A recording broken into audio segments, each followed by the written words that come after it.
Hey guys, what's going on? It's Mike from MK Motorsports. We're back here in the garage getting ready to tinker with some more stuff. So I've run into a problem after getting the full D-Work system installed. My fuel gauge doesn't work. Driven this truck around, apparently I'm getting 1,000,000 miles to the gallon and it doesn't burn fuel, which I know that's a lie because I've driven this truck before.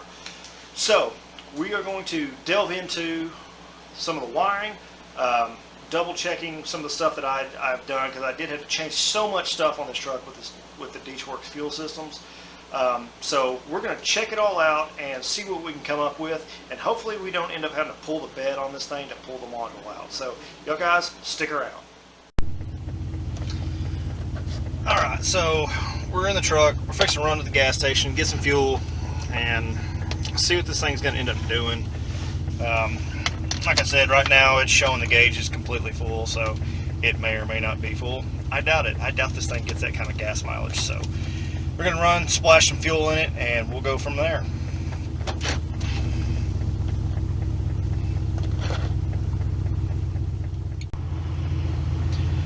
Anyway, so far I'm extremely happy with the way this truck's been running. Leaves out really well. Fueling's really good on it.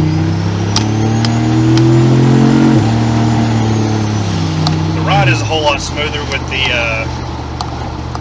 new shocks and everything.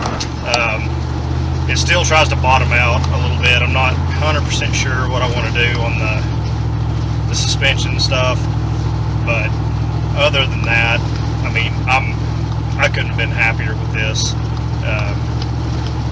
You know, it just cruises nice and smooth. The converter locks up really nice. The transmission shifts really good.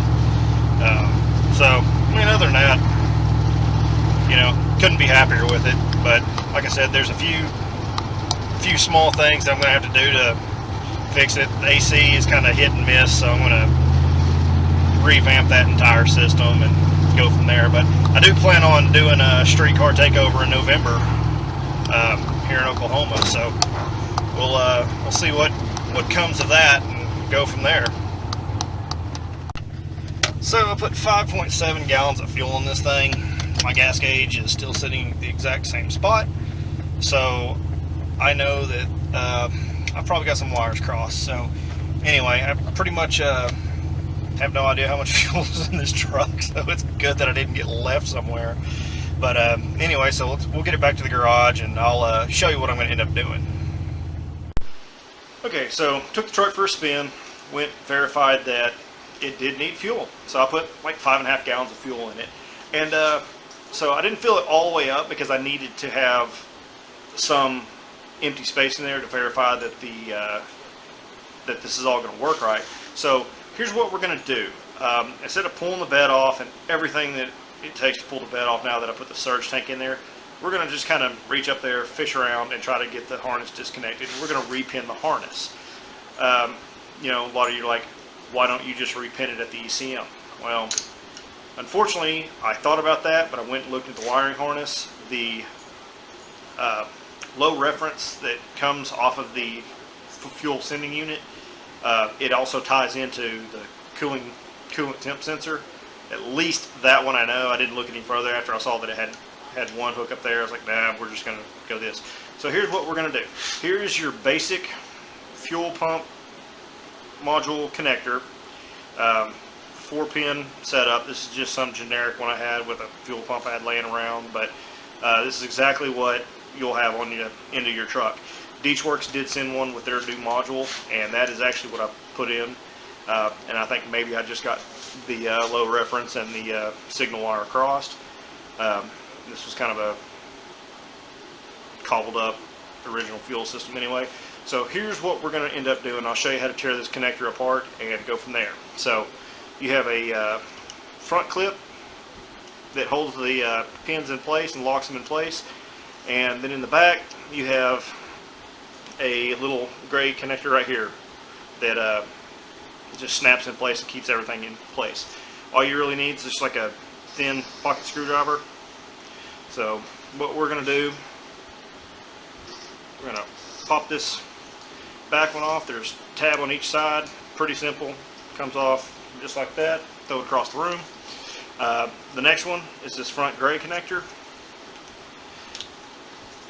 Keep calling them connectors, they're actually retainers, but you can just kind of pick them from the side right there, and they'll release out, and then you should be good to go, maybe. So that's that piece right there, comes out. Now you have your pins exposed in the connector. There's a little plastic retainer right in there. That's kind of hard to see. I'll take some better pictures of this.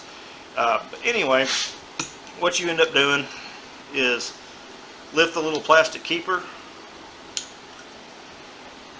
This is where a pick might come in handy.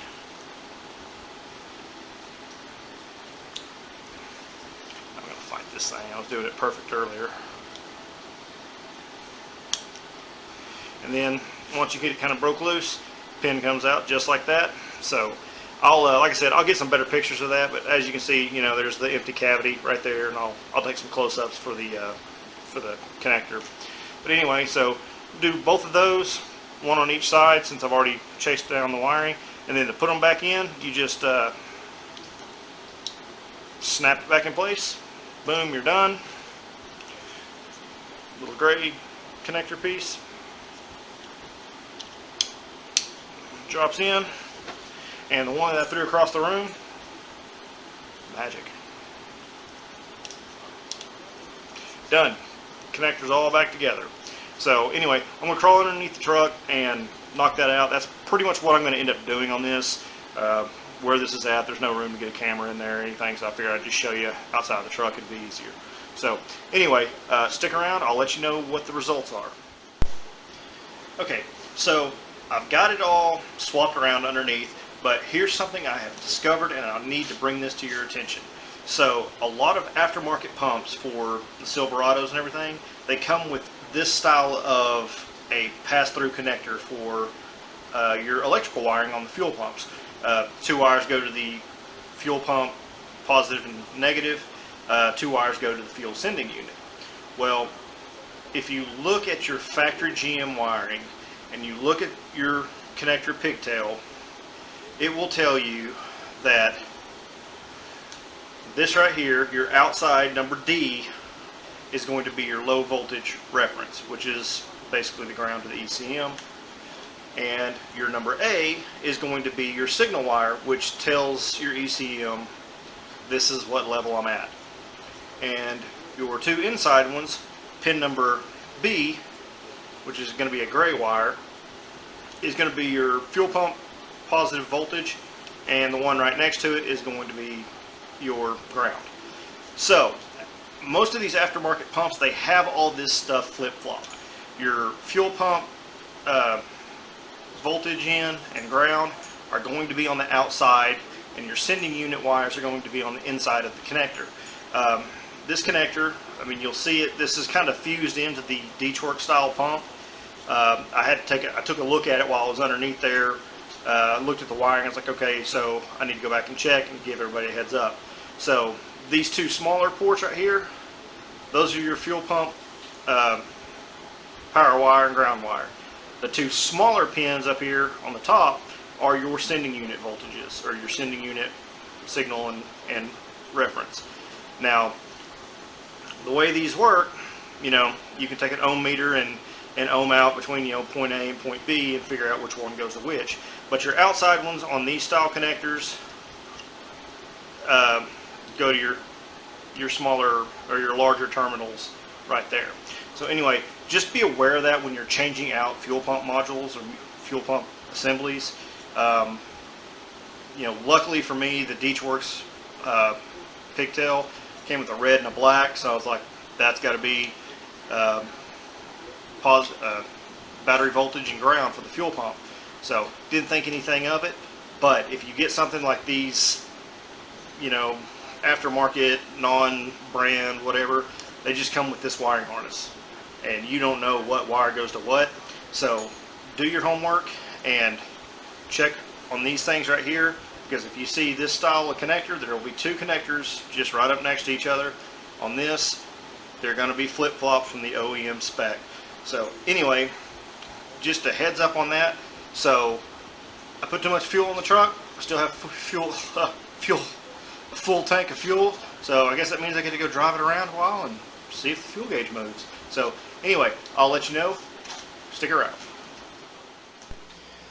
Okay, so we're going to wrap this little project up, and this is what I have found. So after putting the fuel in the tank, I've driven the truck around. I put about 50, 60 miles on the truck, and the fuel gauge never moved. So that meant there was probably an issue with the fuel pump module itself. And I hate to say that, but that's the direction I had to go. So we ended up pulling the bed off, and I pulled the tank, not the tank, but I pulled the fuel pump module out of the tank, and went ahead and checked all the wiring and ohmed out the potentiometer. Everything worked great. There was nothing wrong with the fuel pump module at all. All that worked like it was supposed to. I did happen to take a peek at the connector on the DeechWorks module just because we had talked about the other one. So it does not use this style of connector. It's, like I said, it's kind of fused into the top hat itself as one piece, but the wiring is a little bit different. The connectors are side by side and they run a different route. I don't know, something that's unique to that particular hat. Talked to DeechWorks and was asking them questions about what I should do, because what I ended up finding was the fuel arm for the level was being impeded by the tank. And I was having some conversation with them, and I told them this is what my idea is to make this fit.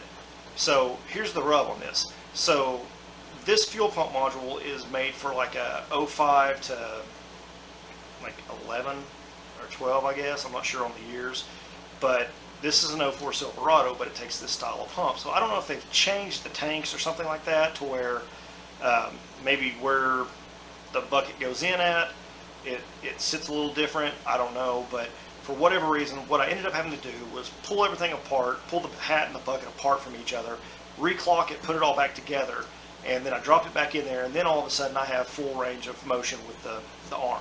So told DeechWorks about it. They said, yeah, we've run into situations that it's kind of unique with different makes. I mean, when they're building this stuff, they can't cover every single aspect. And I've always had trouble with this truck when it comes to finding parts, be it brakes, blower motor resistors, all kinds of stuff. Things that should bolt to this truck, should be part of this truck. It's one-off stuff. I don't know what it is with the crew cabs. But anyway, the DeechWorks module works great. Just reclocked it. Everything's great. Good to go now. Like I said, it may be just something that they built these tanks for 2 years and they decided it's a terrible idea. Let's do something different, or they realigned some hoses to where they're like, okay, we can turn it and it works different, works better. Whatever the case is, module's working fine now. Driven the truck around a little bit more. So all good there. So anyway, guys, that's a wrap for what we're going to be doing on getting this sending unit working right. Glad I got that figured out. It's just peace of mind, because now it's like you're not driving around wondering how much fuel you've got in this thing. And on E85, when you're burning 30% more fuel all the time, it's just good to know.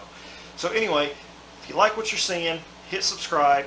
You're not going to want to miss out on the new stuff coming up. I got some new parts that have come in, and we're probably going to get started doing those this weekend.